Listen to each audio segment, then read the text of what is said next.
Welcome back. We've got new batteries and we're in business. I mentioned in the first video that I would put up the pattern, and I did show you the pattern in one of the last videos. There's the pattern right there that we're using. If you want that pattern, I'll load it on my website. You can find me at www.ericowensart.blogspot.com. If you want to, you can look me up on Facebook as well, John Eric Owens on Facebook. I am in charge of our Idaho Woodcarvers Guild Facebook page, and I'm also on several wood carving pages as well on that. Several of us belong to a good number of them, and it's nice to see what other people are doing. Anyway, I'll put that pattern up on my website, and the next time I log in and get a new post for my website. Anyway, www.ericowensart.blogspot.com. Find me also on Facebook under John Eric Owens, and I'll put that pattern up there. All right, as I said earlier in the last video, we're going to just round and round and round, because the first thing we want to do is get this thing in a manageable fashion that we can get to. And so I'll use the biggest tool I can to get some of this great big bulk off and kind of nudge this thing like a sheepdog nudging sheep back into the play that I want it to be in. And so I'm just going to spend a few minutes rounding what I need to round. I'm not going to worry about the bottom too much, because when I get to the feet, then I'll do that. But I'll at least take these edges off. And I want to make sure that whatever I take off, it sits flat. I don't want it sitting sideways like that. And so if you look at the bottom, it's not completely concave. And so we'll end up working on that as we trim and separate the feet. Let me mark that in there. As we separate the feet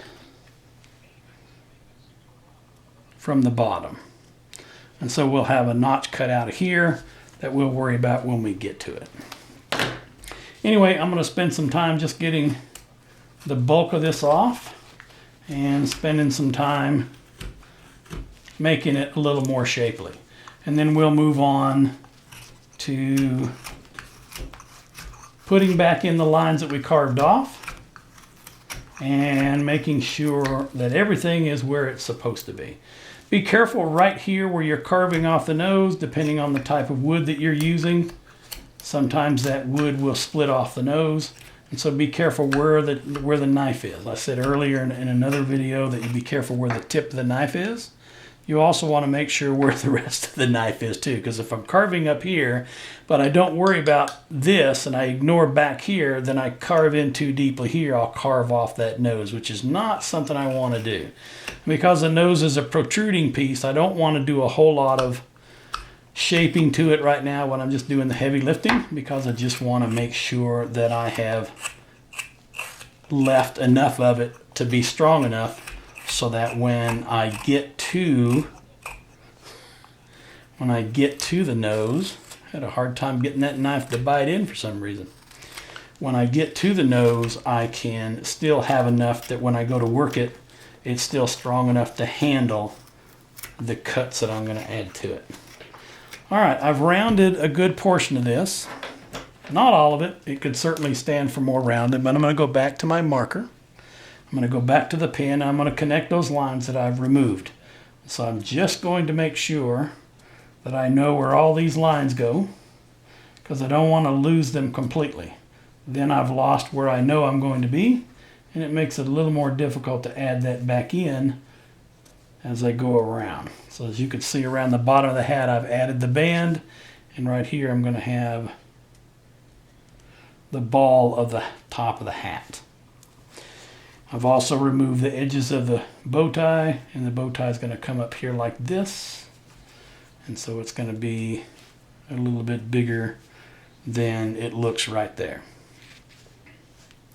So one of the things I like to do at this point is to make sure that the lines I've drawn in make sense. It's one thing to see them on there in a flat 2D. It's another to be able to take a tool and put those lines in. And so generally I take a V-tool. This is another Drake tool. I seem to have a number of Drake tools. If you ever get one, they're very, very quality tools. They're not that much more expensive than others, but it's a good quality tool. Gil and Bonnie Drake from up in Washington make some very neat tools and very good tools. You can go to their website, drakeknives.com, and buy their tools, or you can see them at a trade show. I always see them when I go up to the Tri-Cities Woodcarvers Rendezvous up in Kennewick, up in the Tri-Cities in Washington. Every June, have a good time up there with them. I usually buy 1 or 2 tools from them. Not that I need more tools, but you know, there's an old saying about dying with the most toys. So I don't plan on finding out how many it takes to have the most, but I certainly have my fair share. And every once in a while when I'm not needing a tool, I gift them to someone else, and it gets a carver started in having a new tool that they didn't have before. I got a tool when I bought my sharpener from Tom Ellis up in Spokane, and I got a tool that I gifted to someone else, and they really enjoy using that smaller knife that I don't use. Anyway, I'm going to take my V-tool, and this is it's got a slight bent to it so that I can get in and get out with a little bit of a bend, and it doesn't bite in as much. I'm going to go around the lines on the bottom and top of the hat. I want to outline the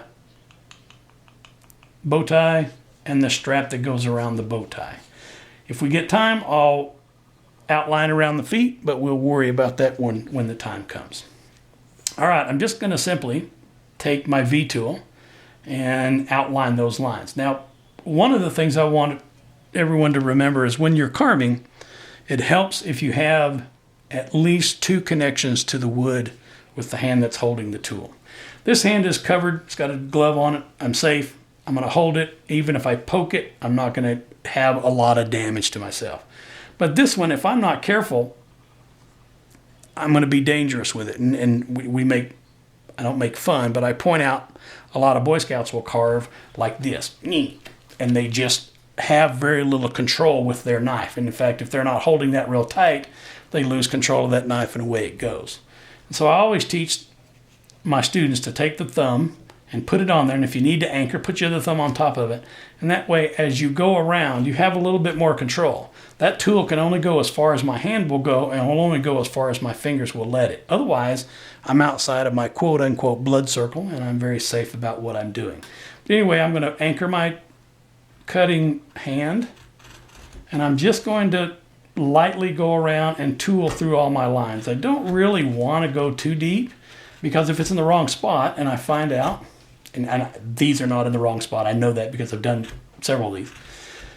But as I go around, I want to make sure that where I'm carving is in the right spot, because if it's not, and I haven't gone too deep, then it's very easy for me to be able to, the thing acts like it needs to be sharpened, so I'll grab another one. But it gives me plenty of time to take a look at it and readjust lines as necessary. So as I said, I don't need too many tools, but I've got another one of these that's slightly bigger than that other one, and it should be sharper since I haven't used it in a while. So I'm just going to outline those lines and make sure that where I'm carving seems to make sense in terms of the gross anatomy of the carving. And so we'll just follow those lines for the hat. And what I'm doing is trying to keep that line right where the bottom of that V is. I'm trying to cut off that line as I carve. I didn't here, but I did a little bit better here. I also want to do that around the bottom of the bow tie. So I'm simply going to separate the bow tie from the body, bottom part. So as you can see, we've separated around the hat, all the way around front and back. We're going to start the bottom of the bow tie. We're going to go up the sides, and we're going to come back down to the top of that, and then we'll separate the feet, and we'll go around the strap. So I got the bottom.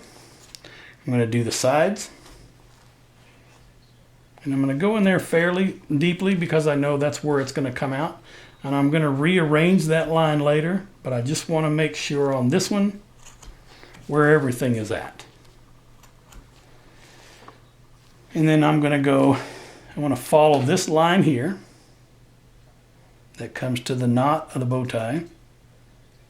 And I'll remove some of that nose, but I can be real careful at this time because it's not that important. I still have plenty of bulk on that nose that's going to come off, but I can follow that line and indicate where the bow tie is going to be.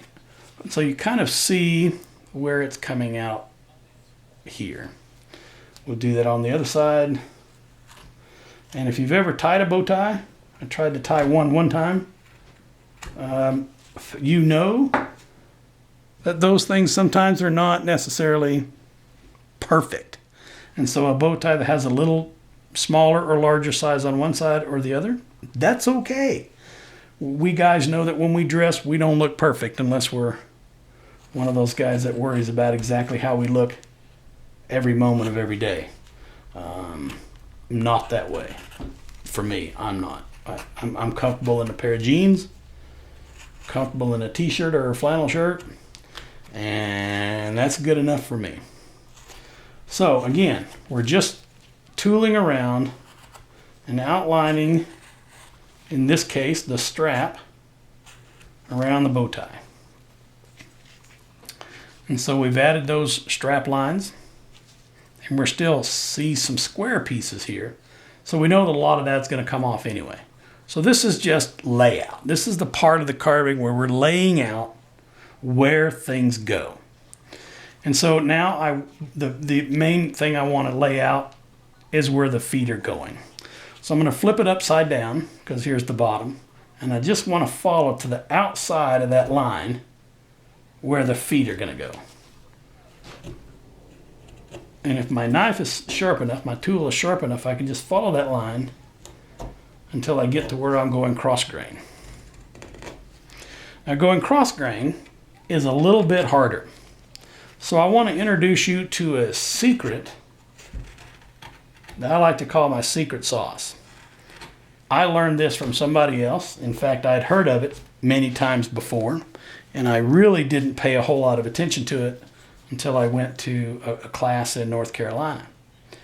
And I had a really hard piece of wood and had a hard time carving cross grain. And toward the end of the week, you're doing an entire week of this, toward the end of the week, your hands get a little bit tired. You need every advantage you can. So I found, or someone told me, a little trick about using water and alcohol. So I use a mix of 50% water and 50% alcohol. Rubbing alcohol is what I use. And what I found is as I was doing I'm going to get up here and reach across. As I was doing this carving here of a Civil War soldier, this is a rough out from my friend Cleve Taylor. As I was doing a rough out of this has been sitting in my shop for probably 3 or 4 years, and I don't know how old the wood is, but I found as I was going across the top of the boots and some of these other parts where the grain is running perpendicular up and down, as you go across, the older the wood is, the harder it is to get through there. I started using this, and oh my gracious, I can't tell you how much easier it makes for carving across grain on this. So I have another rough out that someone gave me some time ago, and this is a carving of a cowboy that's got his hands tucked, his thumbs tucked into his belt right here, just a lanky old cowboy. And I don't know who actually did this blank. I've got the book laying over there, but I can't remember who it was. Doesn't matter. But when I started spraying this in there, and I realized in some spots you're going across grain, and I'm not even sure this is basswood, it might be sugar pine, but that makes it so much easier. It carves like butter. I did a gnome. I finished a gnome here recently, and the gnome was out of some wood that was really old and hard. And so as I did that, I used a gouge that just came off very easily. And so if you run into a spot where you have some wood that isn't cooperating with you quite as well, or you run into a place like this where we're going to go across grain, spraying some of that 50-50 on here will make it so much easier. So, and I know you can't see that very well because In reality, if you wanted to fake it, you could just about fake it. Oh, this is so hard, I can't hardly do it. It's not really that hard, but that makes it a little bit easier. And so what I do, just spray a little bit on there, wait until the shine is off, and then as I go through, it goes through so much easier than it would have if I had just tried to carve it dry. And I know that can't translate very well in the video that I'm doing. You don't see that, but that little bit of 50-50 alcohol makes a huge difference in terms of what the hardness of that wood ends up being. I will do that in another video. I'll show you what that looks like in another video, and how as we go across grain we can be very careful and we can make it a little bit easier. But we'll save that for another video. Anyway, if you haven't done so yet, I realize some of you watch and then carve rather than carve along. That's okay. That's the great thing about these videos. You can watch them over and over and over, and you can come back to them many times. Again, if you have questions, you can send me a question on my website. See some of my stuff that I've done before. You can ask me questions on Facebook, and I'll try to answer you in as quick a manner as I can. And I'll get this pattern up on there. I'll take a picture of it, put a JPEG on there. Hopefully it'll be the 100% size that we want on, but you can capture that picture and change its size whatever you want on the computer. But if you haven't done so already, outline the major gross anatomy around the feet. We're going to leave this spot for a little bit more. Around the tie, roughly shape in this nose, around the hat, and we'll pick up the rest of it on another video on another day. Until then, keep your knife sharp, have fun, be safe when you're carving. I can't stress that enough. Be safe. One of the biggest deterrents to getting a new carver into carving is if they cut themselves. It's a deterrent. They really hate that. So if you can be safe, especially as you're demonstrating or as you're doing it yourself, if you can be safe, it's a whole lot better along the way. So we'll continue on with this in the next video, and hope you all have fun and enjoy your day, and I'll see you the next time we get together.